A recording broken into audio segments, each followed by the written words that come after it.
आज के लेक्चर में आप सभी का स्वागत है। आज के लेक्चर में वॉल्यूम 6 पार्ट 1 के बारे में करना शुरू करेंगे, लेकिन लेक्चर शुरू करने से पहले थोड़ा सा सिलेबस के बारे में देख लेते हैं कि कौन सी चीज़ें हम कवर कर चुके हैं। हमने पीओ गाइड पार्ट 1 कवर कर लिया, हमने post office guide part 2 cover कर लिया और साथ में प्रोडक्ट एंड सर्विसेज कवर कर ली। और इन तीनों में से आपके 10-10 मार्क्स के क्वेश्चन आने वाले हैं, यानी कि 30 मार्क्स के क्वेश्चन के लिए हम जो सिलेबस है उसको कवर कर चुके हैं। आज हम वॉल्यूम 6 पार्ट 1 के बारे में करना शुरू करेंगे। तो यहाँ से आपसे कितने क्वेश्चन पूछे जा सकते हैं उसके बारे में। तो आपका वॉल्यूम 6 का पार्ट 1, वॉल्यूम 6 का पार्ट नंबर 3 और साथ में जो अपडेटेड एसबी ऑर्डर्स होते हैं, इन तीनों में से केवल आपके 5 क्वेश्चन पूछे जाएंगे। तो यहाँ पे हो सकता है आपके 1 या 2 क्वेश्चन मैक्सिमम पूछे जाने की संभावना रहती है। अपडेटेड एसबी ऑर्डर्स में से 1 या 2 क्वेश्चन आएंगे और आपका वॉल्यूम 6 पार्ट 3 में से 1 या 2 क्वेश्चन आएंगे।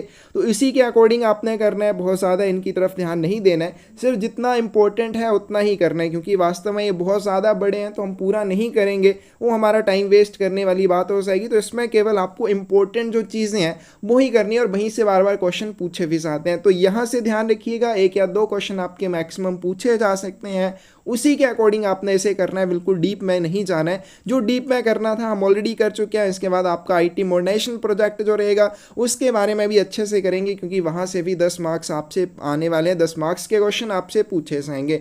तो चलिए वीडियो शुरू करते हैं वॉल्यूम 6 पार्ट 1 के बारे में। सबसे पहले हम करेंगे rule number 4, memorandum of distribution of work के बारे में। कार्य वितरण का ज्ञापन, बहुत ज़्यादा इंपॉर्टेंट ये टॉपिक है। Memorandum of distribution of work जो है, कौन इसको तैयार करता है, किसे दिया जाता है या फिर क्या इसमें रहता है, वो सारी चीज़ों के बारे में। तो सबसे पहले, in office where there are 1 or more assistants, the postmaster should submit a memorandum of distribution of work for approval of the superintendent। ऐसा कार्यालय जहां पर 1 या 1 से ज़्यादा सहायक होते हैं, वहां पर पोस्ट मास्टर के द्वारा एक memorandum of distribution of work approval के लिए सुपरिटेंडेंट को भेजा जाता है। इंपॉर्टेंट चीज़ें आ जाएंगी। पोस्ट मास्टर जो है memorandum of distribution of work या कार्य वितरण के ज्ञापन को अनुमोदन के लिए सुपरिटेंडेंट को भेजेगा। तो अप्रूव कौन करेगा? सुपरिटेंडेंट करेगा। किसके द्वारा भेजा जाएगा? पोस्ट मास्टर के द्वारा भेजा जाएगा। तो कोई भी ऐसा कार्यालय जहां पर 1 या 1 से ज़्यादा सहायक होते हैं, वहां पर memorandum of distribution of work approval के लिए सुपरिटेंडेंट को भेजा जाता है पोस्ट मास्टर के द्वारा। This memorandum will contain the designation of the officials employed in each branch of his office. अब पोस्ट मास्टर का जो कार्यालय रहता है, उस कार्यालय की प्रत्येक शाखा में कार्यरत जितने भी अधिकारी होते हैं, उन सभी का डेजिग्नेशन, जो पद नाम रहेगा, the hours of their attendance, उनकी हाजिरी के घंटों के बारे में, और साथ में उनको क्या काम दिया गया है, ड्यूटीज असाइंड टू देम, ये सारी चीज़ें उस मेमोरेंडम में या उस ज्ञापन में शामिल होती हैं। तो इस ज्ञापन में पोस्ट मास्टर के कार्यालय की प्रत्येक शाखा में कार्यरत अधिकारियों का पदनाम रहेगा, उनकी उपस्थिति के घंटे, यानी कि कौन से घंटों में उनकी हाजिरी ली जाएगी और उन्हें कौन से कार्य सौंपे गए हैं, इस चीज़ के बारे में इस मेमोरेंडम में बताया जाता है। In case of first class post office, the postmaster himself will approve memorandum of distribution of work। प्रथम श्रेणी डाकघर के मामले में पोस्ट मास्टर स्वयं कार्य वितरण के ज्ञापन का अनुमोदन करेगा। तो बाकी कार्यालयों के मामले में कौन करता है? सुपरिटेंडेंट को भेजा जाता है अप्रूवल के लिए। लेकिन जो प्रथम श्रेणी के कार्यालय होते हैं, प्रथम श्रेणी के डाकघर होते हैं, वहां पर ये जो मेमोरेंडम रहेगा, इसको पोस्ट मास्टर के द्वारा स्वयं अप्रूव किया जा सकता है। इसका अनुमोदन स्वयं पोस्ट मास्टर के द्वारा किया जा सकता है। No change should be made in memorandum without approval of the superintendent और first class post master as the case में भी। अब ये जो मेमोरेंडम है, इसमें कोई भी अगर चेंज करनी है, कोई भी परिवर्तन करना है, उस मामले में या तो आपको क्या करना पड़ेगा? सुपरिटेंडेंट या फिर आपको पोस्ट मास्टर की अप्रूवल की आवश्यकता होती है। अब जो भी मेमोरेंडम को पहले अप्रूव करेगा, यानी कि जैसे आपके बाकी कार्यालयों के मामले में सुपरिटेंडेंट करेगा और फर्स्ट क्लास पोस्ट ऑफिस के मामले में फर्स्ट क्लास पोस्ट मास्टर के द्वारा किया जाएगा। तो शुरुआत में जिसके भी द्वारा ये मेमोरेंडम अप्रूव किया जाएगा, तो उसी के द्वारा क्या किया जाएगा, इसमें बाद में अगर कोई चेंज की जानी है तो वो चेंज भी उसी के द्वारा की जाएगी। तो मेमोरेंडम में सुपरिटेंडेंट या प्रथम श्रेणी पोस्ट मास्टर जैसा भी मामला हो, इनकी अनुमति के बिना इसमें कोई भी अनुमोदन या इसमें कोई भी चेंज नहीं की जा सकती है। आगे चलते हैं। While preparing a memorandum of distribution of work, the following points should be kept in mind। तो जब भी कार्य वितरण का ज्ञापन प्रिपेयर किया जाता है, कौन कौन सी चीज़ों को ध्यान में रखा जाना चाहिए? सबसे पहले, the PA who discharges the duty connected with money order SB and sub account department should not be the treasurer of the office. सबसे पहले ऐसा पीए क्या ऐसा पोस्टल असिस्टेंट जिसकी ड्यूटीज किसके साथ जुड़ी हुई हैं, मनी ऑर्डर एसबी या सब अकाउंट डिपार्टमेंट या विभाग से जुड़ी हुई हैं। यानी कि ऐसा कोई भी पीए जो मनी ऑर्डर शाखा में कार्यरत है या फिर एसबी ब्रांच में कार्यरत है या फिर उप लेखा कार्यालय में विभाग में उसकी ड्यूटीज लगी हुई हैं, वो कभी भी कार्यालय का ट्रेजरर नहीं होना चाहिए, कोषाध्यक्ष नहीं होना चाहिए। This precaution does not apply to SOs having not more than 2 PS. लेकिन ये वाला प्रतिबंध ऐसे सब ऑफिस के मामले में लागू नहीं होता है जहां पर 2 से ज़्यादा पोस्टल असिस्टेंट या फिर 2 से ज़्यादा पीए ना हो। तो सबसे पहले जब भी मेमोरेंडम को तैयार किया जाएगा कौन सी चीज़ों को ध्यान में रखा जाएगा, तो सबसे पहली कौन सी चीज़ आ जाएगी कि ऐसा पीए जो मनी ऑर्डर एसबी या सब अकाउंट डिपार्टमेंट से जुड़ा हुआ है या उसके काम जो है इन विभागों से जुड़े हुए हैं, वो कभी भी कार्यालय का ट्रेजरर या कोषाध्यक्ष नहीं होना चाहिए। लेकिन ये रिस्ट्रिक्शन कहाँ पे अप्लाई नहीं होती है, ऐसे सब ऑफिस में ये अप्लाई नहीं होती है जहाँ पर 2 से ज़्यादा पीए ना हो। The work of delivery department should not be entrusted to the deposit assistant। कभी भी डिलीवरी डिपार्टमेंट का भी काम जो है वो जमा सहायक को या डिपॉजिट असिस्टेंट को नहीं दिया जाना चाहिए। तो वितरण विभाग का काम कभी भी डिपॉजिट असिस्टेंट को नहीं सौंपा जाना चाहिए। Work of sub account department should not be entrusted to the mail assistant. और जो भी आपके सब अकाउंट डिपार्टमेंट होते हैं, उपलेखा विभाग होते हैं, उनका काम कभी भी मेल असिस्टेंट को नहीं सौंपा जाना चाहिए। तो इस तरह से मेमोरेंडम को तैयार करते समय आपको चीज़ों को ध्यान में रखना होगा। तो क्या आ जाएगा, सबसे पहले ऐसे कार्यालय जहाँ पर एक या एक से ज़्यादा सहायक होते हैं, कौन मेमोरेंडम को अप्रूव करता है, सुपरिटेंडेंट करता है, कौन बना के भेजेगा, पोस्ट मास्टर बना के भेजेगा। मेमोरेंडम में क्या चीज़ रहेगी, जितने भी अधिकारी होते हैं पोस्ट मास्टर के कार्यालय की प्रत्येक ब्रांच में, उन सभी का डेजिग्नेशन, उनकी अटेंडेंस के घंटे और साथ में उनको क्या काम सौंपा गया है, वो ड्यूटीज़ उनको जो असाइन की गई हैं वो भी इसमें शामिल रहेंगी। प्रथम श्रेणी डाकघर के मामले में ये जो मेमोरेंडम है स्वयं पोस्ट मास्टर के द्वारा अप्रूव किया जा सकता है। और मेमोरेंडम में अगर कोई भी चेंज करना है तो उसके लिए भी आपको अप्रूवल चाहिए सुपरिटेंडेंट का या फर्स्ट क्लास पोस्ट मास्टर का। और जब मेमोरेंडम को तैयार किया जाएगा कौन सी चीज़ें ध्यान में रखी जाएंगी, ऐसा पीए जिसके काम या जिसकी ड्यूटीज़ मनी ऑर्डर एसबीएस सब अकाउंट डिपार्टमेंट से जुड़ी हुई हैं, वो कार्यालय का कभी भी कोषाध्यक्ष या ट्रेजरर नहीं होना चाहिए। उसके बाद कभी भी डिलीवरी डिपार्टमेंट का काम किसे नहीं सौंपा जाना चाहिए, डिपॉजिट असिस्टेंट को नहीं सौंपा जाना चाहिए। और उसके बाद जो सब अकाउंट डिपार्टमेंट का काम कभी भी मेल असिस्टेंट को नहीं सौंपा जाना चाहिए। The work will be distributed according to the establishment of the office। अब जो भी काम बांटा जाएगा कार्यालय की स्थापना के अनुसार बांटा जाएगा। इंपॉर्टेंट पॉइंट है, कार्यालय की स्थापना के अनुसार कार्य का वितरण किया जाएगा। 2 or more assistants can be employed in one department। अब ये इंपॉर्टेंट चीज़ बताइए कि 2 या 2 से ज़्यादा सहायकों को एक ही विभाग में लगाया जा सकता है, या फिर ड्यूटीज ऑफ 2 और more departments can be assigned to the same assistant. या फिर क्या किया जा सकता है, 2 या 2 से ज़्यादा विभागों के काम एक ही असिस्टेंट को सौंपे जा सकते हैं। अब मान लीजिए क्या है, विभाग हैं 4 और वहाँ पे जो काम करने वाले अधिकारी हैं या जो भी असिस्टेंट है उनकी संख्या कितनी है, 6 है। अब यहाँ पे क्या हो सकता है कि एक ही विभाग में 2 या 2 से ज़्यादा सहायकों को लगाया जा सकता है। लेकिन अगर इससे उल्टा हो जाए कि आपके पास जो असिस्टेंट है वो केवल 4 है और विभाग आपके पास 6 हैं, तो क्या हो सकता है एक असिस्टेंट को 2 या 2 से ज़्यादा विभागों की ड्यूटीज भी सौंपी जा सकती हैं। In an office with 3 or more hands, the SB counter assistant and the assistant in charge of sub account department should not be allowed to hold charge for more than 3 years and 6 months respectively। अब उसके बाद बताया गया कि 3 और more hands का मतलब हो जाएगा ट्रिपल हैंडेड ऑफिसेज के बारे में। तो जो ट्रिपल हैंडेड ऑफिसेज होते हैं वहाँ पर जो भी SB काउंटर असिस्टेंट रहेगा या फिर जो भी सब अकाउंट डिपार्टमेंट का असिस्टेंट इंचार्ज रहेगा, वो अपना कार्यभार अधिकतम 3 सालों 6 महीनों के लिए संभाल पाएगा उस कार्यालय में। उसके बाद उसकी ट्रांसफर की जाएगी। इन डबल हैंडेड ऑफिसेज और डबल हैंडेड ऑफिसेज की बात करें, assistant who will work as SB counter PA should be transferred every 3 years. तो डबल हैंडेड जो ऑफिसेज रहते हैं वहाँ पर सब काउंटर पीए के रूप में जो भी काम करेगा उस सहायक को हर 3 साल में स्थानांतरित किया जाना चाहिए। उसकी ट्रांसफर जो है वो हर 3 साल में की जाएगी। और सिंगल हैंडेड ऑफिसेज की बात करें, the SPM should invariably B transferred every 3 years. Single handed कार्यालयों में एसपीएम को हर 3 साल में अनिवार्य रूप से स्थानांतरित किया जाता है। 3 साल के भीतर उसकी ट्रांसफर कर दी जाती है। तो ट्रिपल हैंडेड ऑफिसेज की बात करें, वहाँ पर एसबी काउंटर असिस्टेंट या फिर सब अकाउंट डिपार्टमेंट का जो भी असिस्टेंट इंचार्ज रहेगा 3 साल 6 महीने तक मैक्सिमम अपना कार्यभार संभालेगा, उसके बाद ट्रांसफर उसकी की जाएगी। डबल हैंडेड ऑफिसेज में असिस्टेंट जो भी रहेगा, जो एसबी काउंटर पीए के रूप में काम करेगा, उसका स्थानांतरण भी प्रत्येक 3 वर्ष में किया जाना चाहिए। और सिंगल हैंडेड ऑफिसेज में जो एसपीएम रहेगी उसकी ट्रांसफर भी 3 साल के भीतर की जानी चाहिए। All officials in an office dealing with money transactions should not be kept in the same post for a long time, but their duties should be changed periodically.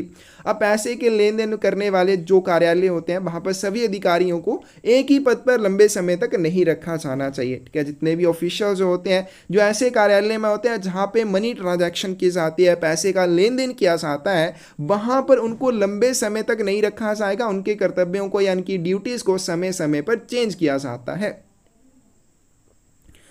Next चलते हैं, the distribution of work must be strictly maintained by the post master और sub post master. Post master या सब post master के द्वारा कार्य के वितरण का सख्ती से रखरखाव किया जाएगा। अब ये जो मेमोरेंडम रहेगा या कार्य वितरण का जो ज्ञापन रहेगा, इसका रखरखाव सख्ती से किसके द्वारा किया जाएगा? पोस्ट मास्टर या सब पोस्ट मास्टर के द्वारा किया जाएगा। In case of sudden illness or in the absence of PS on casual leave, temporary arrangements may be made by post master और सब पोस्ट मास्टर। अब मान लीजिए कोई भी पीए है या वो कैजुअल लीव पे है या वो अचानक बीमार हो जाता है, तो उनकी जगह पे क्या किया जाता है? अस्थायी व्यवस्थाएं की जाती हैं। और किसके द्वारा की जाएंगी? पोस्ट मास्टर या सब पोस्ट मास्टर के द्वारा की जाएंगी, to carry on the absence work, ताकि उनकी अनुपस्थिति में जो भी कार्य बच जाता है उसको पूरा किया जा सके। दी अरेंजमेंट बीइंग नोटेड इन दी पोस्ट मास्टर्स ऑर्डर बुक, और इसकी जो व्यवस्था की जाएगी उसको कहाँ पे? पोस्ट मास्टर की आदेश पुस्तिका में दर्ज किया जाएगा। तो मान लीजिए कोई भी पीए है, वो अचानक बीमार हो जाता है या वो छुट्टी पर चला जाता है, तो उनकी जगह पे काम करने की जो व्यवस्था की जाएगी वो किसके द्वारा की जाएगी? पोस्ट मास्टर या सब पोस्ट मास्टर के द्वारा की जाएगी। और इसकी जो अरेंजमेंट या व्यवस्थाएं की जाएंगी उसको पोस्ट मास्टर की आदेश पुस्तिका में दर्ज किया जाएगा।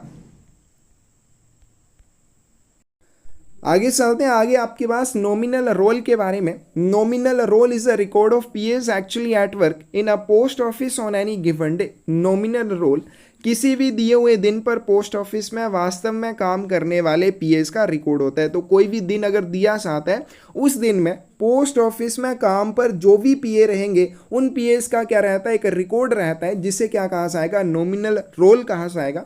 It is maintained in form MS-12। कौन से प्रपत्र के ऊपर इसको रखा जाता है या तैयार किया जाता है? MS-12 के ऊपर बनाया जाता है। अब हम जितने भी करेंगे, आपका वॉल्यूम 6 पार्ट 1 है या पार्ट 3 है, इसमें अब बहुत सारे आपके फॉरन नंबर्स आएंगे, उनके लिए अलग से भी आपको एक लेक्चर मिलेगा, लेकिन ये भी साथ में आपको याद रखने हैं। The nominal roll should be written up by the post master whenever change either temporary or permanent is made to the duty of any member of clerical staff। अब नॉमिनल रोल जो है वो पोस्ट मास्टर के द्वारा लिखा जाएगा। और कब लिखा जाएगा? जब भी क्लैरिकल स्टाफ के किसी भी मेंबर की ड्यूटी में कोई भी टेम्परेरी मतलब अस्थायी या स्थायी रूप से कोई भी परिवर्तन किया जाता है या चेंज की जाती है, तो क्या किया जाता है? पोस्ट मास्टर के द्वारा नॉमिनल रोल बनाया जाता है। तो नॉमिनल रोल जो है वो पोस्ट मास्टर के द्वारा तब लिखा जाएगा जब भी क्लैरिकल स्टाफ के किसी भी मेंबर की ड्यूटी में टेम्परेरी या कोई भी परमानेंट चेंज की जाती है। A nominal role on similar lines may be maintained for postmen and village postmen in office where their strength is more than 25।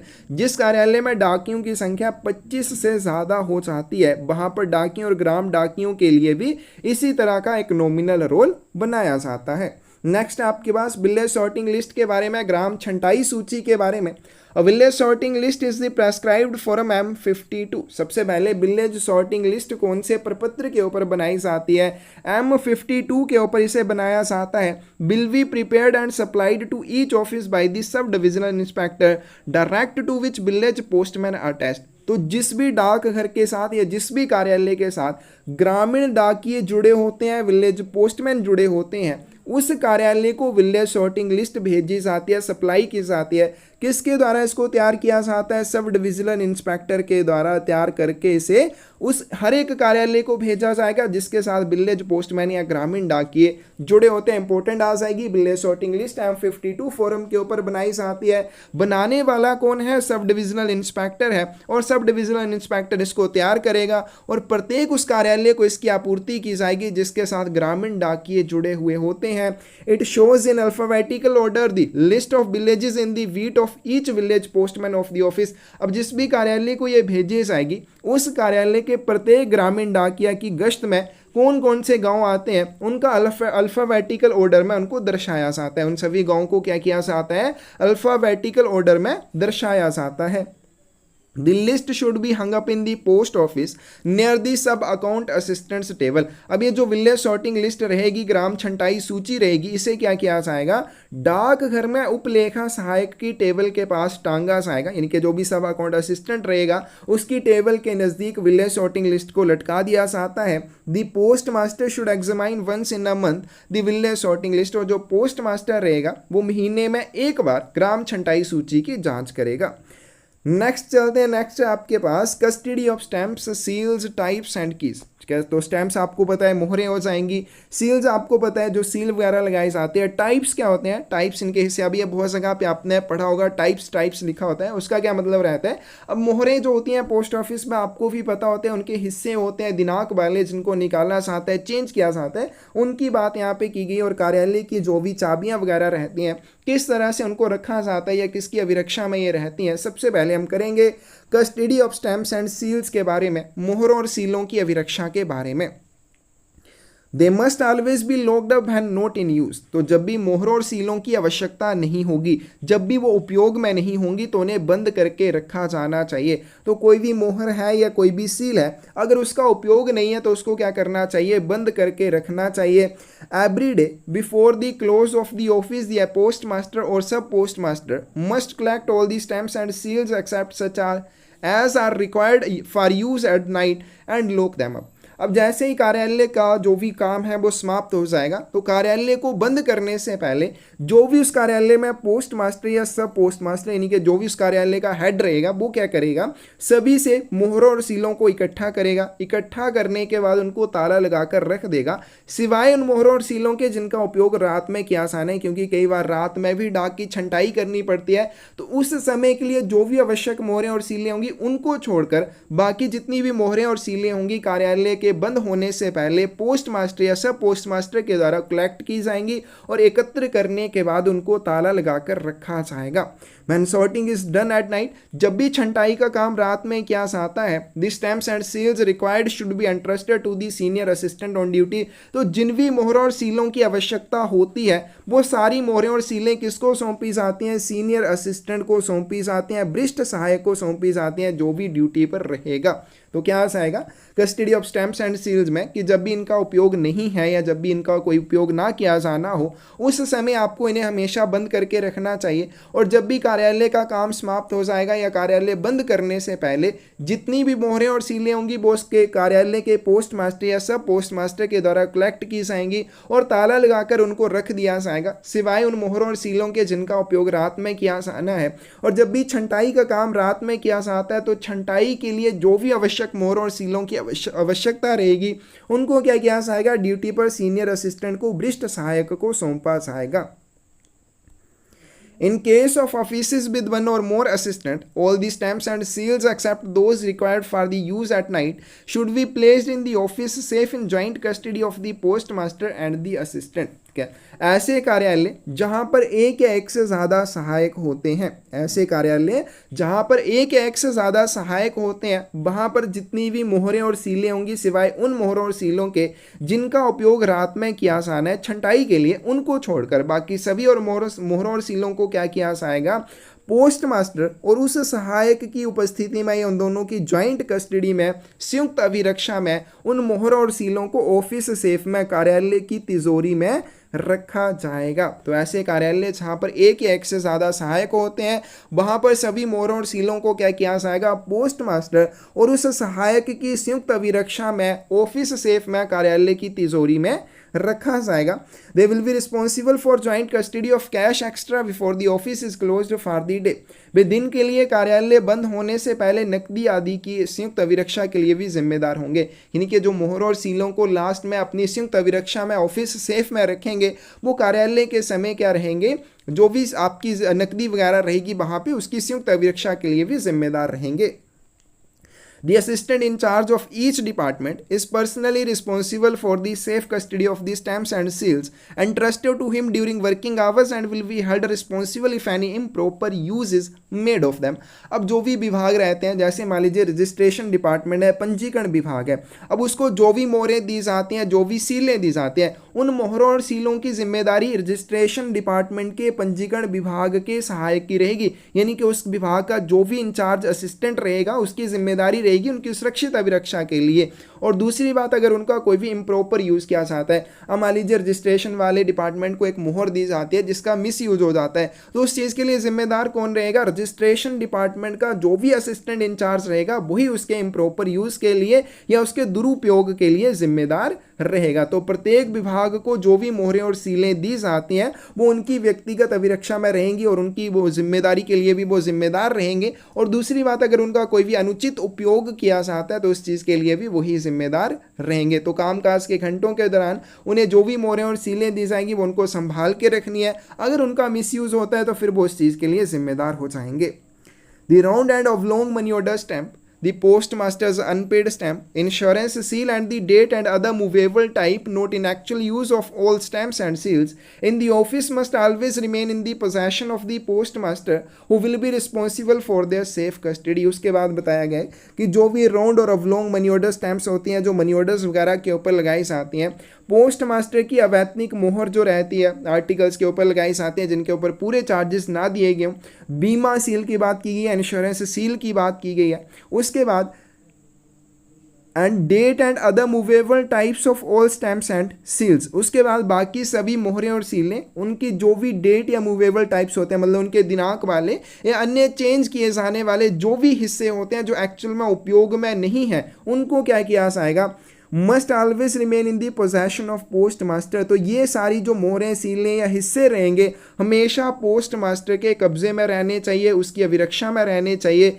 जो उनकी सुरक्षित अभिरक्षा के लिए जिम्मेदार रहेगा is responsible for their safe custody. तो जो भी कार्यालय में राउंड या लॉन्ग मनी ऑर्डर स्टैंप रहेगी, पोस्ट मास्टर की अनपेड स्टैंप रहेगी, बीमा सील रहेगी, या फिर जितनी भी मोहरें और सीलों के हिस्से होते हैं या उनके डेट वाले जो हिस्से रहते हैं जिनको चेंज किया जाता है और वो एक्चुअल में अभी उपयोग में नहीं है, उन सभी को किसके पास रखा जाएगा, पोस्ट मास्टर के पास रखा जाएगा और पोस्ट मास्टर ही उनकी सुरक्षित अभिरक्षा के लिए जिम्मेदार रहेगा। तो ये आ जाएगी स्टैंप्स और सील्स के बारे में कि कौन उनकी अभिरक्षा करेगा। अब दूसरी बात आ जाती है कस्टडी ऑफ कीज के बारे में, जो चाबियां रहती हैं कार्यालयों की उनकी अभिरक्षा कैसे की जाती है।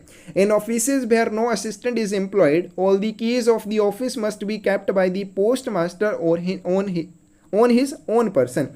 तो कोई भी कार्यालय है जहाँ पे कोई भी सहायक कार्यरत नहीं है, वहाँ पर कार्यालय की जितनी भी चाबियाँ होंगी वो पोस्ट मास्टर के पास रखी जाएंगी, यानी कि पोस्ट मास्टर को अपने पास रखनी चाहिए। तो ऐसे कार्यालय जहाँ पर कोई भी सहायक नहीं होता है वहाँ पर कार्यालय की सभी चाबियाँ पोस्ट मास्टर के पास रहेंगी। In offices where there is only one assistant employed in addition to the post master. लेकिन ऐसे कार्यालय जहाँ पर पोस्ट मास्टर के साथ एक सहायक भी कार्यरत है, मतलब उस कार्यालय में एक सहायक है और एक पोस्ट मास्टर भी है, वहां पर क्या किया जाएगा, all the office keys except those of the cash safe will be placed in the safe in the presence of the post master and the assistant before the office is closed for the day. तो वहां पर क्या किया जाएगा, कार्यालय की जितनी भी चाबियां रहेंगी सिवाय कौन सी चाबियों के, कैश सेफ की चाबियों के। तो जितनी भी कार्यालय की चाबियां रहेंगी कैश सेफ की चाबी के बजाय उनको क्या किया जाएगा, तिजोरी में रखा जाएगा। और तिजोरी में कैसे रखा जाएगा, पोस्ट मास्टर और सहायक की संयुक्त अभिरक्षा में रखा जाएगा before the office is closed for the business. इससे पहले कि कार्यालय का जो भी काम है वो बंद किया जाए उससे पहले पोस्ट मास्टर और असिस्टेंट की प्रेजेंस में, देख रेख में उन चाबियों को तिजोरी में रखा जाना चाहिए सिवाय कैश सेफ की चाबी के। अब जो कैश सेफ रहती है उसकी चाबी किसके पास रहेगी, वन की of the office safe will invariably remain in the personal custody of post master. कार्यालय की जो तिजोरी रहेगी, के जो कैश सेफ कह सकते हैं या तिजोरी कह सकते हैं, उसकी एक चाबी अनिवार्य रूप से पोस्ट मास्टर के पास रहेगी और अदर की of the office safe will invariably remain in the custody of assistant. और कार्यालय की जो तिजोरी की दूसरी चाबी रहेगी वो किसके पास, सहायक के पास रहेगी। अब एक कार्यालय उसमें एक असिस्टेंट है और दूसरा कौन है, पोस्ट मास्टर है। तो वहां पर जो भी कार्यालय की चाबियां होंगी वो काम समाप्त होने से पहले, इनके जो भी कार्यालय का काम है वो काम बंद होने से पहले इन दोनों की प्रेजेंस में कहां पे रखी जाएंगी, ऑफिस सेफ में उनको रखा जाएगा। जो तिजोरी रहेगी वहां पे उसको रखा जाएगा। और दूसरी बात, आपकी जो ऑफिस सेफ रहेगी उसकी एक चाबी किसके पास रहेगी, पोस्ट मास्टर के साथ, क्योंकि उसको 2 ताले लगे होते हैं। एक चाबी रहेगी आपके पास असिस्टेंट के पास और दूसरी रहेगी पोस्ट मास्टर के पास। For offices in which it is necessary for the postmaster to open or close any branch of the office in absence of the assistant। अब ऐसे कार्यालय जहां पर पोस्ट मास्टर के लिए ऐसा आवश्यक होता है कि जो भी सहायक है उसकी अनुपस्थिति में उसकी ब्रांच को खोलना पड़े, तो वहां पे क्या किया जा सकता है, superintendent may prescribe that the post master will keep during the assistant's absence all or any of the keys except the second key of the cash safe. तो वहां पे सुप्रिंटेंडेंट पोस्ट मास्टर को अधिकृत कर सकता है कि वो कार्यालय की सभी चाबियां या फिर जो भी उसको जरूरत है वो चाबियां अपने पास रख सकता है, लेकिन जो कैश सेफ की दूसरी चाबी रहेगी वो आपके दोनों उसके पास नहीं रहेंगी। एक भाग पे रहेगी असिस्टेंट के पास और दूसरी जो वो पोस्ट मास्टर के पास रह सकती है। तो ऐसे कार्यालय जहां पर पोस्ट मास्टर के लिए यह आवश्यक होता है कि असिस्टेंट या जो भी सहायक है उसकी ब्रांच उसकी अनुपस्थिति में खोलनी पड़े, तो वहां पे सुप्रिंटेंडेंट ये निर्धारित कर सकता है कि पोस्ट मास्टर कार्यालय की सभी चाबियां या कुछ चाबियां अपने पास रख सकता है सिवाय कैश सेफ की दूसरी चाबी के। The postmaster will in such case will be responsible for the articles in deposit to which he can access in the assistant's absence। और ऐसे मामले में क्या हो जाएगा, ऐसे मामले में उन सभी वस्तुओं के लिए उन सभी लेखों के लिए जिम्मेदार रहेगा पोस्ट मास्टर, जो पोस्ट मास्टर असिस्टेंट या फिर सहायक की अनुपस्थिति में उन तक पहुंच सकता है। अब देखो क्या हो जाएगा, पोस्ट मास्टर के पास कार्यालय की कुछ चाबियां रहेंगी, अब वो चाबियों के माध्यम से किसी भी आर्टिकल या किसी भी और वस्तु तक पहुंच सकता है। अब ऐसे मामले में उन सभी वस्तुओं के लिए कौन जिम्मेदार होगा, पोस्ट मास्टर जिम्मेदार होगा। क्यों जिम्मेदार होगा, क्योंकि वो अनुपस्थिति में उनके साथ कुछ भी कर सकता है। तो ऐसे मामले में पोस्ट मास्टर जमा में उन सभी वस्तुओं के लिए जिम्मेदार होगा जो सहायक की अनुपस्थिति में उन तक वो पहुंच पाएगा। इन ऑफिस विच रिसीव और dispatch mails during the night, ऐसे कार्यालय जहां पे डाक दिन के समय प्राप्त या प्रेषित की जाती है, the key of the mail box should be kept by the mail assistant. वहां पर डाक बॉक्स की जो चाबी रहेगी वो किसके पास रहेगी, मेल असिस्टेंट के पास रहेगी, डाक सहायक के पास रहेगी। आगे चलते हैं, offices where more than one assistant is employed. तो ऊपर तो हमने कर लिया कि जहां पे केवल एक ही सहायक है, लेकिन ऐसे कार्यालय जहां पर एक से ज्यादा सहायक कार्यरत होते हैं वहां पे क्या किया जाएगा, each assistant will be responsible for the keys of his department. तो वहाँ पे जो भी विभाग रहेगा उस विभाग का जो भी असिस्टेंट इंचार्ज रहेगा वो अपनी कार्यालय की चाबियों के लिए स्वयं जिम्मेदार रहेगा। He should keep them in his personal custody, और वह अपने विभाग की चाबियों को अपनी निजी हिरासत में रखेगा, अपनी पर्सनल कस्टडी में रखेगा।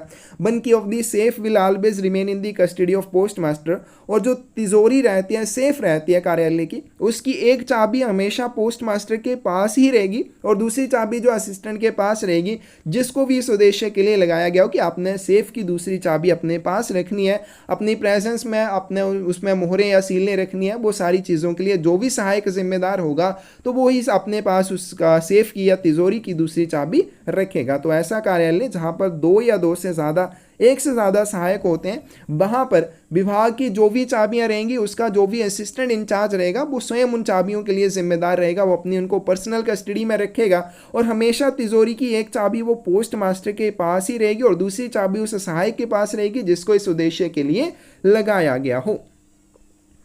When the registration and parcel boxes have double locks, तो जब भी पंजीकरण या पार्सल बॉक्स में दो ताले लगाए जाते हैं वो डबल लॉक के साथ उपलब्ध करवाए गए हों, the key of the one lock should remain after office hours in the personal custody of the post master. तो कार्यालय के जो भी कामकाज के घंटे होंगे उनके बाद उस रजिस्ट्रेशन या पार्सल बॉक्स की एक चाबी या एक ताले की चाबी किसके पास रहेगी? पोस्ट मास्टर के पास रहेगी, और दूसरी चाबी with the assistant incharge of the department, विभाग के जो भी असिस्टेंट इंचार्ज रहेगी उसके पास रहेगी। मान लीजिए जो रजिस्ट्रेशन डिपार्टमेंट है वहां पर जो रजिस्ट्रेशन बॉक्स है उसको 2 ताले प्रोवाइड करवाए गए, तो उन 2 तालों की जो चाबी रहेगी, एक चाबी पोस्ट ऑफ मास्टर के पास रहेगी कार्यालय के कामकाज के घंटों के बाद, और दूसरी चाबी जो वो रजिस्ट्रेशन असिस्टेंट या फिर पंजीकरण सहायक के पास रहेगी।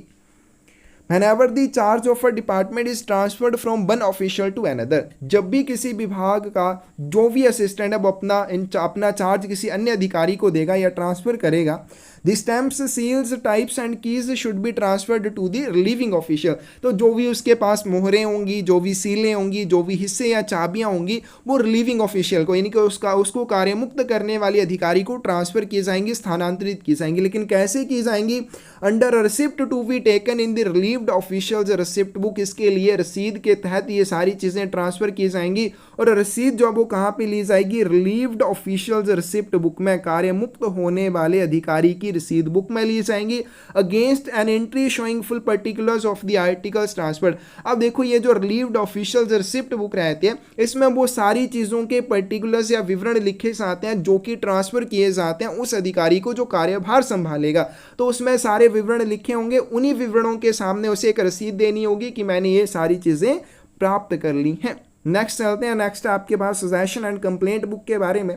कंप्लेंट और सजेशन बुक कौन से प्रपत्र के ऊपर बनाई जाती है? MS 94 के ऊपर इसे बनाया जाता है। Will be kept bye all post offices, और कंप्लेंट और सजेशन बुक MS 94 के ऊपर बनाई जाती है, और किसके पास रहेगी? सभी डाकघरों में ये उपलब्ध रहेगी। कौन कौन से? ब्रांच ऑफिस, हेड ऑफिस, सब ऑफिस, सभी कार्यालयों में ये, सभी डाकघरों में ये उपलब्ध रहती है। It will be made available to all members of the public without their asking for it to record any complaints or suggestions regarding any service matter. यह जनता के सभी सदस्यों के लिए किसी भी सेवा मामले के संबंध में कोई शिकायत या सुझाव दर्ज करने के लिए बिना मांगे उपलब्ध रहती है। यानी कि लोगों को अगर किसी भी सेवा के संबंध में कोई भी शिकायत करनी है या उनको कोई भी सेवा के संबंध में सुझाव देना है तो उनको ये बुक उपलब्ध करवाई जाएगी, उनको ये बुक बिना मांगे उपलब्ध करवाई जाएगी। मतलब पोस्ट ऑफिस में ये सामने रखी जाएगी कि बिना किसी के पूछे वो इसमें कोई भी कंप्लेंट दर्ज कर सकते हैं या कोई भी सजेशन इसमें लिख सकते हैं। और कब ये उपलब्ध रहेगी, ये इंपॉर्टेंट पॉइंट है, during the working hours of the office, कार्यालय के कामकाज के घंटों के दौरान ये उपलब्ध रहती हैं। Head of the office should examine the book daily at the end of each day, कार्यालय प्रमुख को प्रत्येक दिन के अंत में इस पुस्तक की जांच करनी होगी। यानी कि जिस भी कार्यालय में सजेशन और कंप्लेंट बुक रखी जाती है उस कार्यालय का जो भी हेड रहेगा, जो भी प्रधान रहेगा, वो प्रत्येक दिन के अंत में इस बुक की जांच करता है। In cases of complaints and suggestions within his competence should be decided then, and the nature of action taken thereon should be noted and signed with the date by him and the complainant informed of the action taken. अब कार्यालय का जो भी मुखिया रहेगा या जो भी प्रधान रहेगा उसकी क्षमता के भीतर जो भी सजेशन या कंप्लेंट्स होंगी उनके बारे में वो निर्णय लेगा। निर्णय लेने के बाद जो भी उसके ऊपर कार्यवाही की जाएगी वो कार्यवाही बताई जाएगी, और उसके द्वारा उस कार्यवाही या जो भी उसने सजेशन और कंप्लेंट दर्ज की होगी शिकायतकर्ता ने, उसके साथ उसे क्या किया जाएगा, वहाँ पे नोट किया जाएगा कि इसके ऊपर क्या कार्यवाही की जाएगी। उसके बाद अपनी दिनांक डालेगा और साथ में अपने हस्ताक्षर भी करेगा, और शिकायतकर्ता को भी इस चीज़ के बारे में अवगत करवाया जाएगा कि क्या उसकी शिकायत या क्या उसके सुझाव के ऊपर कार्यवाही की गई है। In all other cases, an extract of the complaint or suggestion should be forwarded to his immediate superior for necessary action and the complainant informed accordingly. अब जो तो उसकी क्षमता के भीतर शिकायत या सुझाव होगा उसके ऊपर वो निर्णय लेगा, लेकिन जो भी उसकी क्षमता के बाहर की शिकायत होगी या सुझाव होगा उसको वो तुरंत अपने इमीडिएट सुपीरियर को, यानी कि उसके ऊपर की पोस्ट का जो भी व्यक्ति रहेगा उसको उस चीज़ के बारे में बताएगा। उसको वो क्या भेजेगा, उस कंप्लेंट या सजेशन का एक्सट्रैक्ट भेजेगा, निचोड़ भेजेगा कि एक्चुअल में वो कहना क्या चाहते हैं, और फिर उसके बाद जो भी इमीडिएट सुपीरियर रहेगा उसके ऊपर एक्शन लेगा। एक्शन लेने के बाद जो भी शिकायत करता होगा उसको उस चीज़ के बारे में बताया जाएगा कि उसकी शिकायत या सुझाव के ऊपर क्या कार्यवाही की गई है। The final disposal of the case is noted in his book, और मामले के अंतिम निपटान का उल्लेख पुस्तक में किया जाएगा। आगे चलते हैं inspecting officers during their visit और इंस्पेक्शन। अब जो भी इंस्पेक्टिंग ऑफिसर्स होते हैं, जो भी निरीक्षण अधिकारी होते हैं, जब भी वे निरीक्षण करने आते हैं या विजिट पर आते हैं, शुड एग्जामाइन दिस बुक, तो वो क्या करते हैं, सुजेशन और कंप्लेंट बुक की जांच करते हैं। क्यों जांच करते हैं? To see that the post master has taken proper action, वो देखने के लिए इसकी जांच करते हैं कि पोस्ट मास्टर ने जो भी लोगों ने शिकायतें दर्ज की हैं या जो भी उन्होंने सुझाव दिए हैं, क्या पोस्ट मास्टर ने उनके ऊपर सही से एक्शन लिया है या नहीं लिया है। And in token thereof should sign below the last entry, और जो भी इंस्पेक्टिंग ऑफिसर्स होंगे उन्होंने इस चीज़ को चेक कर लिया कि पोस्ट मास्टर ने अच्छे से उसके ऊपर एक्शन लिया है या नहीं लिया है, उसके बाद वो इसके संबंध में लास्ट जो भी एंट्री रहेगी उसके नीचे अपने हस्ताक्षर करेंगे। नेक्स्ट आपके पास पोस्ट मास्टर्स ऑर्डर बुक के बारे में, पोस्ट मास्टर की आदेश पुस्तिका के बारे में। Post masters order book is maintained in head office by the post master. Post master की जो आदेश पुस्तिका होती है इसका रखरखाव कहाँ पे किया जाता है? प्रधान कार्यालयों में किया जाता है। किसके द्वारा किया जाएगा? पोस्ट मास्टर के द्वारा किया जाएगा। पोस्ट मास्टर की आदेश पुस्तिका का रखरखाव पोस्ट मास्टर के द्वारा किया जाता है प्रधान कार्यालय में। It is record bear in the following are recorded, तो ये क्या होता है? एक रिकॉर्ड होता है, और इस रिकॉर्ड में कौन कौन सी चीज़ों को दर्ज किया जाता है, रिकॉर्ड किया जाता है। सबसे पहले result of test applied to the work of any branch or the work of the postman and village postman, तो जो भी किसी शाखा के कार्य, डाकियों या ग्राम डाकियों के कार्यों पर लागू परीक्षण किए जाते हैं, मतलब उनके टेस्ट किए जाते हैं काम के ऊपर, और उन टेस्ट का जो भी परिणाम निकल के आता है उसको पोस्ट मास्टर की आदेश पुस्तिका में दर्ज किया जाता है। तो जो भी किसी भी ब्रांच के कार्य या किसी भी शाखा के कार्य पर टेस्ट किया जाता है, या फिर डाकियों या ग्राम डाकियों के काम पर कोई भी टेस्ट किया जाता है या परीक्षण किया जाता है, उस परीक्षण का जो भी परिणाम रहेगा उसको पोस्ट मास्टर की आदेश पुस्तिका में दर्ज किया जाएगा। Temporary arrangements made in distribution of work of PA and postman in case of their absence. मान लीजिए कोई भी पीए या पोस्टमैन एब्सेंट है, अनुपस्थित है, उसकी जगह पे काम करने के लिए जो भी अस्थायी व्यवस्थाएं की जाएंगी उनको इसमें दर्ज किया जाएगा पोस्ट मास्टर ऑर्डर बुक में। हमने ऊपर भी कर लिया। अनयूजुअल ऑकरेंसेस, जो भी असामान्य घटनाएं होंगी उसको इसमें दर्ज किया जाएगा। Result of examination of locks uniforms stamp advances, उसके बाद क्या किया जाता है? जो ताले रहते हैं, जो वर्दियां रहती हैं डाकियों या ग्राम डाकियों की, उनके बारे में, या जो भी हिस्से रहते हैं स्टैम्प वगैरह के, उनकी जांच की जाती है, उनकी एग्जामिनेशन की जाती है, और उसका जो भी रिजल्ट निकलता है उसको भी पोस्ट मास्टर की आदेश पुस्तिका में दर्ज किया जाता है। Result of quarterly examination of the stock of bags, उसके बाद थैलों के स्टॉक की त्रैमासिक जांच का जो परिणाम रहेगा उसको भी पोस्ट मास्टर की आदेश पुस्तिका में दर्ज किया जाएगा। Orders passed by the post master for the regulation of his office, या फिर पोस्ट मास्टर के द्वारा अपने कार्यालय के रेगुलेशन के लिए कोई भी ऑर्डर या आदेश पास किया जाता है उसको भी पोस्ट मास्टर की आदेश पुस्तिका में दर्ज किया जाता है। The post master should affix his dated initials for every entry made in the order book. अब ये जो आदेश पुस्तक रहती है इसमें प्रत्येक जो भी प्रविष्टि की जाएगी उस प्रत्येक प्रविष्टि के लिए पोस्ट मास्टर अपने डेटेड इनिशियल्स करेगा, मतलब अपने हस्ताक्षर करेगा, और साथ में जो भी तारीख रहेगी वो भी साथ में डालेगा। And the concerned officials should initial after noting the order, और जो भी उसके संबंध में, अब जो भी उसमें क्या हो जाएगा, जो भी आदेश पारित किया जाएगा, जो भी इसमें सुझाव दिया जाएगा या जो भी चीज़ रहेगी उसको जब भी दर्ज किया जाता है पोस्ट मास्टर की आदेश पुस्तिका में, तो पोस्ट मास्टर प्रत्येक एंट्री के लिए अपने डेटेड इनिशियल्स करेगा। अब डेटेड इनिशियल करने के बाद जो भी संबंधित, मतलब उसके जो भी उसमें दर्ज किया गया उस एंट्री से संबंधित जो भी अधिकारी रहेगा वो अधिकारी भी क्या करेगा, उस ऑर्डर को नोट करेगा, क्या जो भी आदेश रहेगा उसको नोट करेगा। नोट करने के बाद उसमें अपने इनिशियल या अध्याक्षर करेगा। इनिशियल मतलब छोटे हस्ताक्षर को बोला जाता है, तो वहां पे इनिशियल्स अपने करेगा। इन सब offices error books used in place of this book, और जो उप कार्यालय होते हैं या उप डाकघर होते हैं वहाँ पे ये जो बुक रहती है पोस्ट मास्टर ऑर्डर बुक, वहाँ पे क्या यूज़ किया जाता है? एरर बुक का यूज़ किया जाता है। तो यह आ जाएगा पोस्ट मास्टर की आदेश पुस्तिका के बारे में। सब ऑफिसेज में एरर बुक का उपयोग किया जाता है इस बुक की जगह पे। नेक्स्ट है आपके पास information not to be made public, कौन सी सूचनाएं जो है आम जनता को नहीं बतानी चाहिए।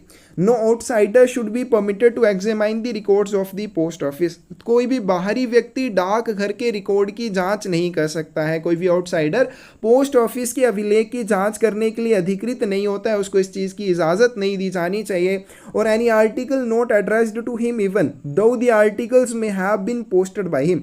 अब कोई भी ऐसा आर्टिकल जो उस व्यक्ति के लिए संबोधित नहीं किया है, अब मान लीजिए मैं क्या करता हूँ, पोस्ट ऑफिस में जाता हूँ और मैं बोलता हूँ मुझे ये वाला आर्टिकल चेक करना है, अगर वो मेरे लिए नहीं भेजा गया तो मैं उसकी जांच नहीं कर सकता हूँ। यहाँ तक कि अगर मैंने किसी डाक वस्तु को पोस्ट किया है, पोस्ट करने के बाद मैं स्वयं भी उस डाक वस्तु की जांच नहीं कर सकता हूँ। उसकी जांच करने का हक किसे रहेगा? केवल एड्रेसी को रहेगा। तो पोस्ट ऑफिस में पोस्ट ऑफिस का जो भी रिकॉर्ड रहेगा उसकी जांच करने के लिए किसी भी आउटसाइडर को अनुमति नहीं दी जाती है। और दूसरी बात, कोई भी डाक वस्तु किसी व्यक्ति से अगर संबंधित नहीं है तो वो व्यक्ति उस डाक वस्तु की जांच नहीं कर सकता है, इवन कि अगर वो डाक वस्तु उसके द्वारा पोस्ट की गई हो।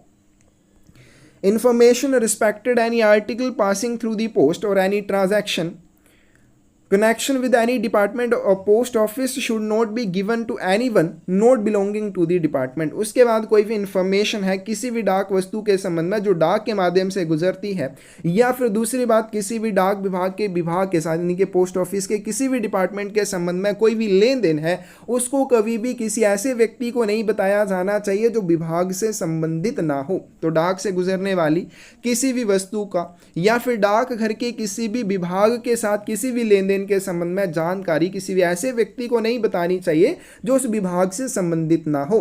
And information received by the officers of the department officially or in discharge of their duties should not be made public. उसके बाद जो भी अधिकारी रहते हैं विभाग के, उनको जो भी इंफॉर्मेशन या जो भी जानकारी प्राप्त होती है, चाहे वो ऑफिशियली हो या उनकी ड्यूटी के डिस्चार्ज के संबंध में, उसको भी कभी लोगों को नहीं बताया जाना चाहिए, उसको भी कभी सार्वजनिक नहीं किया जाना चाहिए।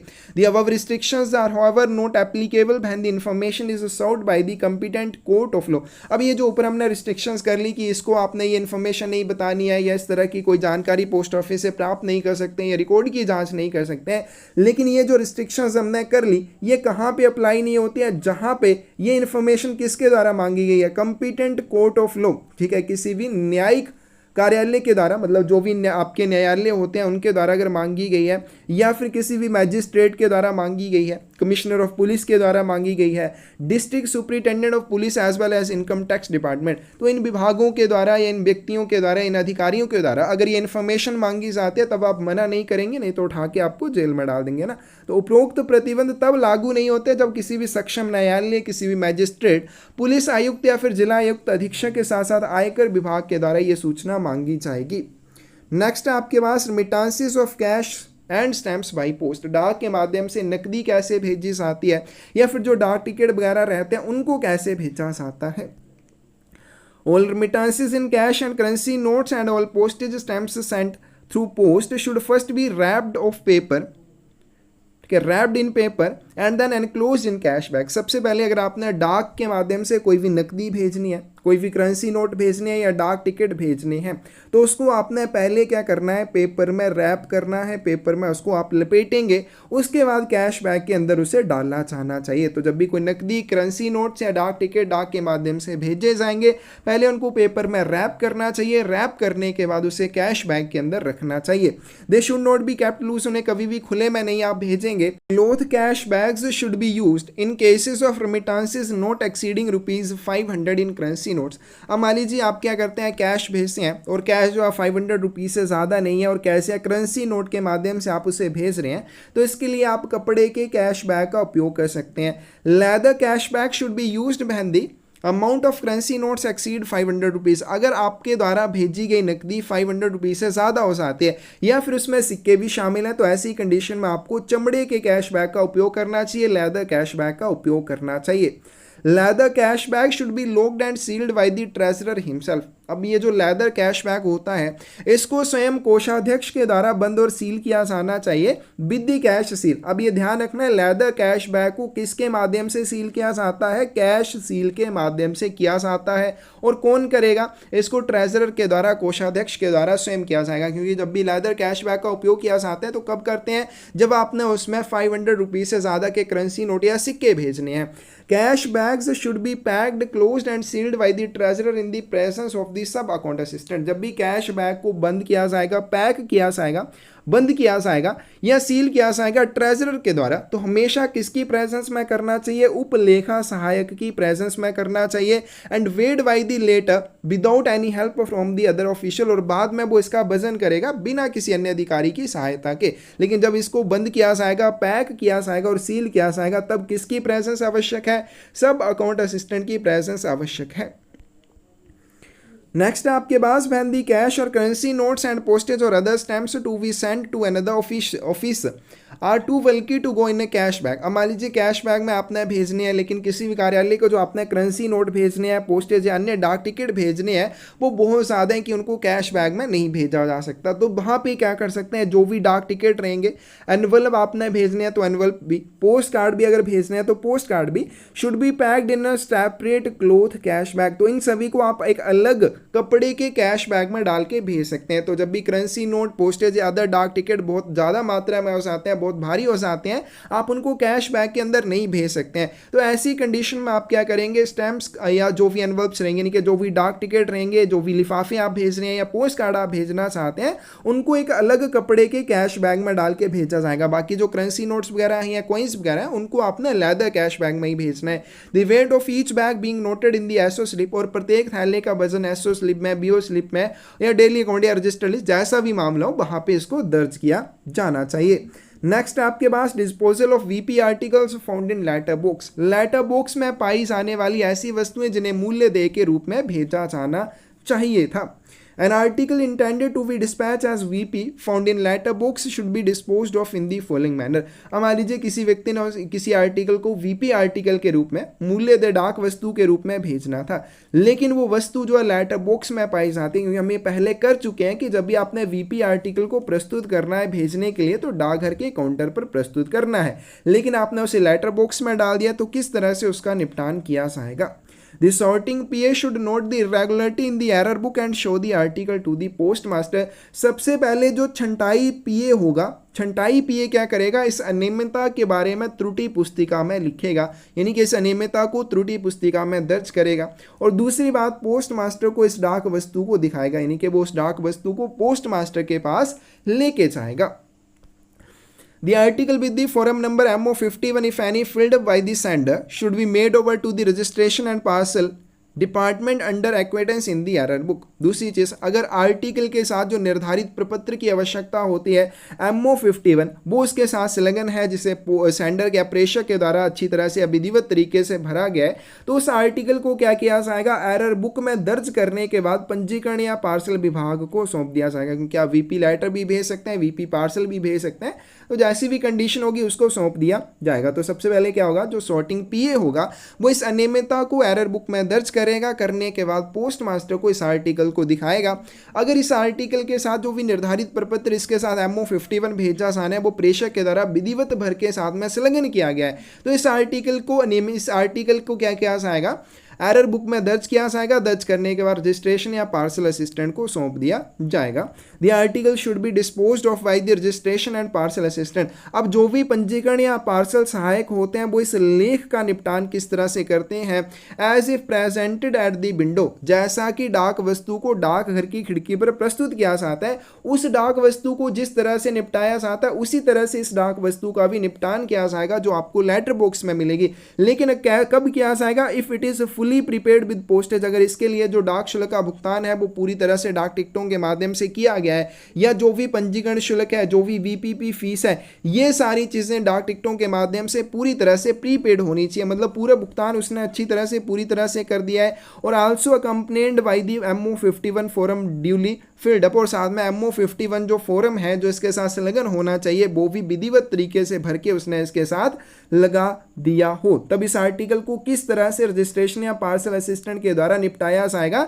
जैसे आर्टिकल को डाकघर की खिड़की पर प्रस्तुत किया जाता है उसी तरह से इस आर्टिकल का भी निपटान किया जाएगा, इस VP आर्टिकल का निपटान किया जाएगा। अगर ये VP आर्टिकल जो है लेटर बॉक्स में पोस्ट किया जाता है, लेकिन इसके लिए जो भी पंजीकरण शुल्क है, जो भी पोस्टेज चार्जेस और VP फीस है वो पूरी तरह से प्रीपेड है, और साथ में MO51 फॉरम भी इसके साथ संलग्न किया गया है।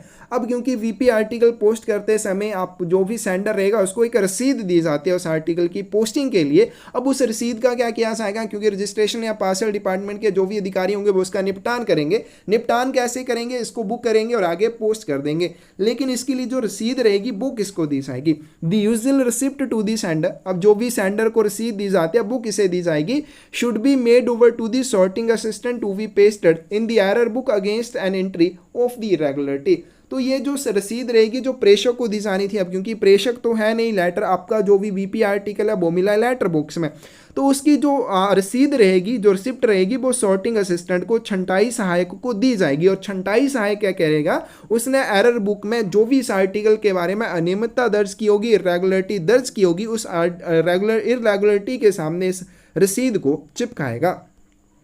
If the article is insufficiently paid or received without the prescribed MO51 form. अब ये जो आर्टिकल अगर पूरी तरह से प्रीपेड है तब तो हो गया, उसका निपटान कैसे करना है। लेकिन अगर वो इनसफिशेंटली पेड है या फिर उसके साथ MO51 फॉर्म नहीं है जो होना चाहिए था, it should be return to the sender if address of the sender is available through postman. तो इस डाक वस्तु को, इस वीपी आर्टिकल को डाकिए के माध्यम से प्रेषक को वापस कर दिया जाएगा अगर उस आर्टिकल के बाहर प्रेषक का नाम और पता लिखा हुआ है।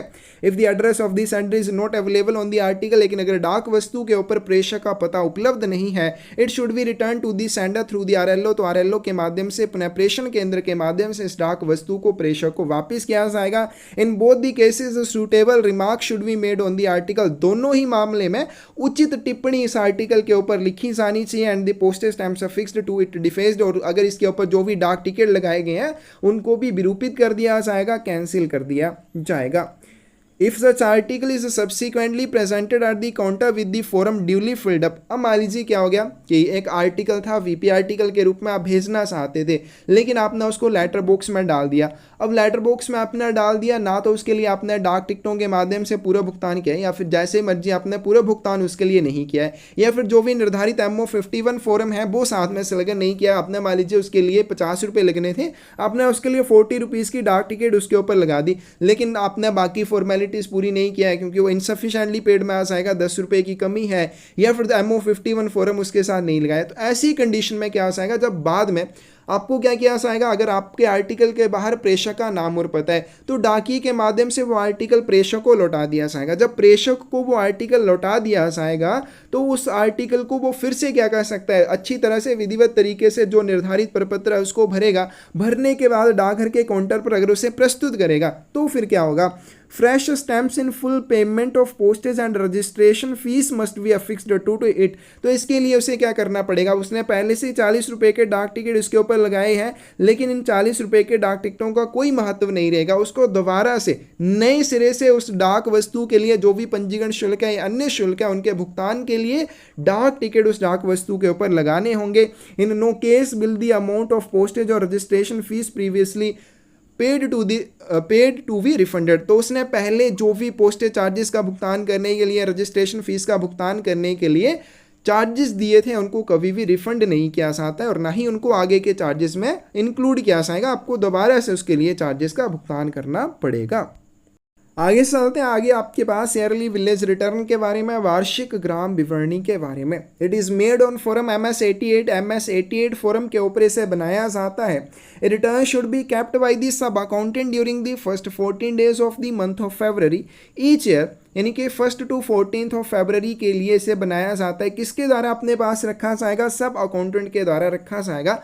क्या चीज़ों को दर्शाएगी, showing the number of articles of all sorts including money orders received daily for delivery in each village within the delivery jurisdiction of the office. तो क्या होगा, कार्यालय का जो भी डिलीवरी जुरिडिक्शन होगा, वितरण क्षेत्राधिकार होगा, उसके भीतर जितने भी गाँव आएंगे उन सभी में वितरण के लिए जो भी आर्टिकल या जो भी मनी ऑर्डर प्राप्त होंगे उनकी संख्या इसमें दर्शाई जाती है। और फरवरी मंथ के पहले 14 दिनों के लिए सब अकाउंटेंट के द्वारा इसे बनाया जाता है। The name of the villages in the first column of the return should be grouped according to the each beat number and the name of the postman being written above each group and total should be made for each group। अब इसमें जो पहला column रहेगा, प्रथम column रहेगा, उसमें क्या किया जाएगा, जितने भी गाँव होंगे उनके नाम प्रत्येक बीट संख्या के अनुसार वर्गीकृत किए जाएंगे, यानी कि बीट नंबर के अनुसार या गश्त की संख्या के अनुसार इनको वर्गीकृत किया जाएगा। और प्रत्येक समूह के ऊपर क्या किया जाएगा, डाकिए का नाम लिखा जाएगा, यानी कि उस गश्त में किस डाकिए के द्वारा वितरण का काम किया जाता है वो लिखा जाएगा, और प्रत्येक समूह का जो भी टोटल होगा वो किया जाएगा। विलेजेस एंड अनफिक्स्ड बीट, अब ऐसे कार्यालय जो अनफिक्स्ड बीट में रहते हैं यानी कि जिनकी गश्त निर्धारित नहीं होती है, should be entered in red ink, उन्हें लाल स्याही से इसमें दर्ज किया जाता है। And for villages having letter boxes, या फिर ऐसे कार्यालय जिनमें लेटर बॉक्सेस रहते हैं, the letter LB should be noted against their names, तो उनके नाम के आगे क्या शब्द लिखा जाता है, एलबी शब्द लिखा जाएगा, जिसका मतलब इनके साथ लेटर बॉक्सेस भी उपलब्ध है। And adding P if they are provided with changeable plates, और उनके साथ पी शब्द भी आगे लगा दिया जाता है अगर लेटर बॉक्सेस के साथ चेंजेबल प्लेट्स या बदलने योग्य प्लेटों के साथ अगर उन्हें उपलब्ध करवाया गया है। As soon as the completion is over it should be totalled signed by the post master and forwarded to the sub divisional inspector, अब जैसे ये वार्षिक ग्राम विवरणी कंप्लीट हो जाती है तो इसको टोटल किया जाता है, टोटल करने के बाद पोस्ट मास्टर हस्ताक्षर करेगा और सब डिविजनल इंस्पेक्टर को इसे भेज दिया जाएगा। नेक्स्ट आपके पास कस्टडी ऑफ गवर्नमेंट मनी के बारे में, सरकारी धन की अभिरक्षा के बारे में। An iron safe is supplied to every office for the custody of cash and valuables, while larger head offices are supplied with 2 iron safes। अब देखो पोस्ट ऑफिसेज में या कार्यालयों में कैश जो होता है या सरकारी जो भी धन होता है या जो भी मूल्यवान चीज़ें होती हैं उनकी अभिरक्षा के लिए उनको एक लोहे की तिजोरी दी जाती है, और जो बड़े कार्यालय होते हैं, बड़े प्रधान कार्यालय होते हैं, उनको 2 लोहे की तिजोरियाँ दी जाती हैं, one of which is used as reserve safe, और उनमें से एक जो रहेगी वो रिजर्व सेफ के रूप में काम करती है, और दूसरी को क्या कहा जाता है, डेली ट्रांजैक्शंस के लिए उसका उपयोग किया जाता है। एक रिजर्व सेफ हो जाएगी और दूसरी जो है डेली ट्रांजैक्शंस के लिए यूज की जाती है। All the money, currency notes, postage stamps, receipts for the cash in the custody of post master and treasurer either jointly or separately must be kept securely locked up in the office safe. अब जितने भी पैसे रहते हैं, currency note हैं, डाक ticket हैं, या फिर पैसे के संबंध में कोई भी रसीदें हैं जो कि पोस्ट मास्टर या ट्रेजरर की कस्टडी में रहती हैं, चाहे उनकी व्यक्तिगत अभिरक्षा में रहें, उनको क्या किया जाता है, सुरक्षित रूप से ऑफिस सेफ में कार्यालय की तिजोरी में ताला लगाकर रखा जाता है। Not any private money or property belonging to the post master or any other person be kept in the safe or safes. अब जो भी व्यक्ति है या जो भी अधिकारी है या पोस्ट मास्टर है, उनकी कोई भी प्राइवेट इसमें मनी नहीं होनी चाहिए या प्राइवेट प्रॉपर्टी, मतलब उनके खुद के पैसे वो कभी भी इस सेफ में या इस तिजोरी में नहीं रखेंगे। During extended hours of the office, कार्यालय के बढ़े हुए या विस्तारित घंटों के दौरान, the post master will arrange to supply cash, postage stamps, IPOs to the concerned treasurer or post master in charge night post office under acquittance in the treasurer cash book or in the SO account where cash book is not used. कार्यालय के विस्तारित घंटों के दौरान क्या किया जाएगा, जो भी ट्रेजरर रहेगा या पोस्ट मास्टर रहेगा, नाइट पोस्ट ऑफिस का जो इंचार्ज रहेगा, उसको ट्रेजरर कैश बुक में दर्ज करने के बाद पोस्टेज स्टैम्प्स, आईपीओ या जो भी उसको कैश वगैरह की आपूर्ति की जाती है वो की जाएगी, और साथ में एसओ अकाउंट में जहाँ पे ट्रेजरर कैश बुक का उपयोग नहीं किया जाता है वहाँ पे ये सारी जो है चीज़ें कहाँ पे दर्ज की जाती हैं, एसओ अकाउंट में दर्ज करके उनको ट्रांसफ़र की जाती हैं। आगे चलते हैं। The balance of cash and other stamps kept in safe at the close of each day should be mentioned in daily subsidiary account maintained for this purpose. अब क्या किया जाता है, कार्यालय के अंत में जो भी बैलेंस बच जाता है, चाहे वो कैश का है चाहे वो डाक टिकटों का है, उसको सेफ में रखा जाता है, और सेफ में रखने के बाद उसको क्या किया जाता है, डेली सब्सिडायरी अकाउंट में, जो इसी पर्पज़ के लिए जिसको रखा जाता है, जिसका रख रखाव भी इसी पर्पज़ के लिए किया जाता है कि लास्ट में जो भी बैलेंस बचेगा कैश या टिकटों का, उसको इसमें दर्ज किया जाना है। करने के बाद signed by the 2 officials concern, 2 संबंधित अधिकारियों के द्वारा इसके ऊपर हस्ताक्षर किए जाएंगे। The portion of the balances in cash, postage and other stamps, IPOs extra should be kept in reserve safe. अब जो भी बैलेंस बच जाएगा कैश का, पोस्टेज स्टैम्प्स का या अन्य टिकटों का या आईपीओ का, उसको क्या किया जाएगा, रिजर्व सेफ में ताला लगा के रखा जाएगा। The postage and other stamps should be put up in pockets which should be sealed with the insurance seal। अब जो भी डाक टिकट या अन्य टिकट होते हैं उनको क्या किया जाता है, तिजोरी में पॉकेट्स होते हैं, उन पॉकेट्स में रखा जाता है और उनको सील भी किया जाता है। किसके साथ, बीमा सील के साथ सील किया जाता है। Each pocket should bear a लेवल signed by the head post master, और प्रत्येक पॉकेट में क्या रहता है, एक लेवल रहता है जिसे कि हेड पोस्ट मास्टर के द्वारा हस्ताक्षरित किया गया होता है। And the treasurer containing N entry of content, या फिर उसको ट्रेजरर, कोषाध्यक्ष या दोनों के द्वारा उसको हस्ताक्षरित किया गया होता है। और इस लेवल में क्या चीज़ रहती है, एंट्री रहती है, किस चीज़ की, contents, when any money stamps extra are taken out of the reserve safe the bags and pockets should be resealed and relabelled. तो इसमें जो है पॉकेट रहती है, आपकी जो सेफ रहती है, तिजोरी रहते हैं जिसके ऊपर एक लेबल लगा रहता है, जिसके ऊपर ट्रेजरर और पोस्ट मास्टर के हस्ताक्षर रहते हैं, जिसमें एंट्री होती है, यानी कि उसमें जो भी चीज़ें रखी जाती है उसकी एंट्री रहती है सामग्री की। और जब भी इसमें से कोई भी पैसे या डाक टिकट निकाले जाते हैं, ठीक है, तो इनको क्या किया जाता है, दोबारा से रीसील किया जाता है और रीलेबल कर दिया जाता है। In the safe from which daily transactions are carried on the portion of the cash balance and stamp balance required for the daily use and a few IPO of the each denomination should be kept loose। तिजोरी जो है जिसमें दैनिक लेन then किया जाता है, उसमें दैनिक उपयोग के लिए आवश्यक नकदी शेष और स्टैम्प शेष के हिस्से प्रत्येक मूल्य वर्ग के कुछ IPOs को खुला भी रखा जाता है, यानी कि जो भी डेली ट्रांजैक्शन के लिए आप सेफ यूज़ करेंगे उसमें इन सारी चीज़ों को, उनका कुछ डिनोमिनेशंस को खुले में भी रखा जाता है। आपको आवश्यकता हो तो आप जल्दी से निकाल सकें। Every safe supply to an office will have double locks. अब प्रत्येक कार्यालय को जो भी तिजोरी दी जाएगी उसमें 2 ताले लगे होते हैं, उसकी एक चाबी पोस्ट मास्टर के पास और दूसरी ट्रेजरर या कोषाध्यक्ष के पास रहेगी। Each head office should be provided with a chowkidar at the description of the head of the circle. CPMG के डिस्क्रिप्शन या विवेक पर हेड ऑफिस को एक चौकीदार भी इसकी सुरक्षा के लिए प्रदान किया जा सकता है। तो आज की वीडियो में बस इतना ही करेंगे। तो ये सारे बहुत इंपॉर्टेंट टॉपिक हैं, आपको आगे ये बहुत काम आएंगे, आपकी प्रमोशन के बाद आपको ये बहुत काम आएंगे, तो इनके बारे में आपको थोड़ा नॉलेज होना चाहिए। कोई भी इसमें डाउट हो, गलती नजर आए, कमेंट सेक्शन में ज़रूर बताएं। और जितना भी इंपॉर्टेंट रहेगा वो हम करने की कोशिश करेंगे, क्योंकि आपको भी पता है, जैसे मैंने बोल दिया, वॉल्यूम 6 पार्ट 1 पार्ट 3 और SB अपडेटेड SB ऑर्डर्स में से केवल 5 क्वेश्चन आने वाले हैं। तो हम इतना लंबा ये करेंगे, इसमें से केवल 1 या 2 क्वेश्चन आएंगे। हालांकि बहुत ज़रूरी है, 1 या 2 मार्क्स आपके लिए बहुत मायने रखते हैं, लेकिन हम इनको डिटेल में बिल्कुल नहीं करेंगे, क्योंकि आपको बाकी चीज़ों के लिए फिर अच्छे से टाइम आपके पास नहीं बचता है। और जितनी भी इंपॉर्टेंट चीज़ें उनको हम करेंगे जहाँ से मोस्टली आपसे क्वेश्चन पूछे जाते हैं, तो इस तरह से हम तैयारी करेंगे। क्योंकि आपका आगे वॉल्यूम 7 आएगा, फॉरेन पोस्ट मैनुअल आएगा, तो फॉरेन पोस्ट मैनुअल भी आपका 500 से 600 पेजों का अगर ओरिजिनल आप करेंगे, लेकिन हमें बस उतना करना है जहाँ से हमारे क्वेश्चन जो हैं वो कवर हो जाएँ। तो उसके हिसाब से हम चलेंगे। धन्यवाद।